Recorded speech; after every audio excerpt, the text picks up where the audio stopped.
ಟೈಮ್ಗೆ ಆಹಾರ ದೇವರು ಕೊಡ್ತಾ ಇದ್ದಾರೆ ಪ್ರಾಣಿಗಳಿಗೆ. ನೀನು ಕೈ ತೆರೆದು ಎಲ್ಲ ಜೀವಿಗಳ ಇಷ್ಟವನ್ನು ನೆರವೇರಿಸುತ್ತಿ, ಎಲ್ಲ ಜೀವಿಗಳ ಇಷ್ಟವನ್ನು ನೆರವೇರಿಸುತ್ತಿ. ಸಿಂಹ ನಿನಗೇನಿಷ್ಟ? ಮೊಸಳೆನಾ? ಜಿಂಕೆನಾ? ಯಾವ್ದು ಇವತ್ತು ಮಾಂಸ? ಯಾವ್ದು ತಿಂತೀಯಪ್ಪ? ಚಿರತೆ ಏನಪ್ಪ ಇಷ್ಟ ಇವತ್ತು ನಿನಗೆ?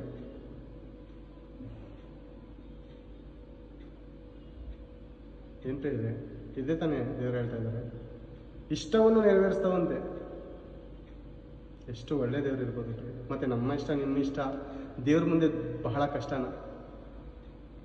ದೇವರಿಗೆ ಇಷ್ಟಪಡುವಂಥ ರೀತಿಯಲ್ಲಿ ಬದುಕಿದ್ರೆ ನಮ್ಮ ಜೀವಿತಕ್ಕೆ ದೇವರು ಏನಾದರೂ ಕೊರತೆ ಮಾಡ್ತಾರೆ ಅನ್ಕೊಂಡಿದ್ದೀರಾ? ಪ್ರಾಯದ ಸಿಂಹಗಳಾದರೂ ಹೊಟ್ಟೆ ಇಲ್ಲದೆ ಹಸಿದಾವು, ಯೆಹೋವನ ಸನ್ನಿಧಿಯಲ್ಲಿ ಬೇಡುವವರಿಗೆ ಯಾವ ಮೇಲಿಗೂ ಕಡಿಮೆ ಇಲ್ಲ ಅಂತ ದೇವರು ಹೇಳಿದಾರಲ್ಲ ಪ್ರೇರೆ. ಯಾವ ಮೇಲಿಗೂ ಕಡಿಮೆ ಇಲ್ಲ. ನಾನು ನಿನ್ನನ್ನು ಸಾಕ್ತಾ ಇದ್ವಿ. ಪ್ರತಿಯೊಂದು ಜೀವರಾಶಿಗಳಿಗೆ ಪ್ರೇರೆ ಅಷ್ಟು ದೊಡ್ಡ ದೊಡ್ಡ ತಿಮಿಂಗ್ಲಗಳಿಗೆ ಆಹಾರ ಕೊಡುವಂಥದ್ದು ಸುಲಭವಾದ ವಿಷಯ ಅಲ್ಲ ಪ್ರೇರೆ. ಟನ್ ಬೇಕಾಗುತ್ತೆ ಅದಕ್ಕೆ ಆಹಾರ. ಸಮುದ್ರದಲ್ಲಿರುವಂಥ ಮೀನುಗಳಿಗೆ ಆಹಾರ ಟನ್ ಬೇಕಾಗುತ್ತೆ. 100 kg 1000 kg ತಿನ್ನಿಸ್ಬೇಕಾಗುತ್ತೆ ಅದಕ್ಕೆ.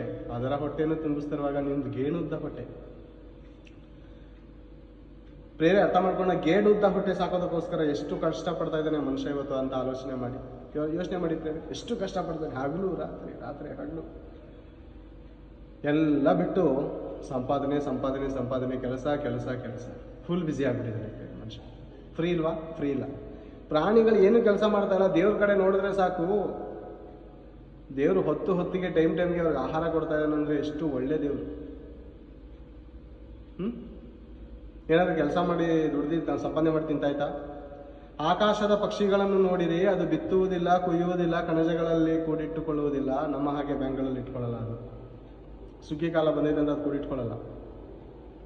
ಆದರೂ ದೇವರು ಅದಕ್ಕೆ ಕಾಪಾಡ್ತಾ ಇದ್ರು. ಆಕಾಶದ ಪಕ್ಷಿಗಳು, ಇರುವೆಗಳು ಕೂಡಿಟ್ಕೋತಾರೆ. ಬಿತ್ತುವುದಿಲ್ಲ, ಕುಯ್ಯುವುದಿಲ್ಲ ಅಂತ. ನಾವು ಬಿತ್ತಾ ಇದ್ದೀವಿ, ಕುಯ್ತಾ ಇದ್ದೀವಿ, ಶೇಖರಣೆ ಮಾಡಿ ಇಟ್ಕೋತಾ ಇದ್ದೀವಿ. ಆದರೂ ನಾವು ಆತ್ಮಹತ್ಯೆ ಮಾಡ್ಕೊಂಡು ಸತ್ತೋಗ್ತಾ ಇದ್ದೀವಿ. ಈಗ ಆತ್ಮಹತ್ಯೆ ಮಾಡ್ಕೊಂಡು ಸಾಯ್ತಾ ಇರೋ ಜೀವರಾಶಿಗಳ ಮನುಷ್ಯನೇ ಪ್ರೇರೆ. ಯಾಕಂದ್ರೆ ಆಸೆಯು ಬಸುರಾಗಿ ಪಾಪವನ್ನು ಹೇಳ್ತಾ ಇದೆ. ಪಾಪವು ತುಂಬಾ ಬೆಳೆದು ಮರಣವನ್ನು ಹೊಡಿತಾ ಇದೆ ಪ್ರೇರೆ.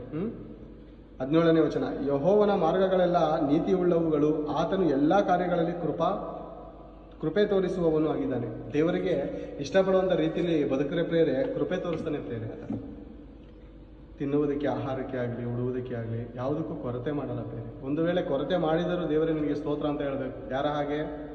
ಲಾಜರನ ಹಾಗೆ. ಐಶ್ವರ್ಯವಂತನ ಲಾಜರ ಹಾಗೆ ನೋಡಿದ್ವಲ್ಲ ಪ್ರೇರೆ. ಆ ಥರ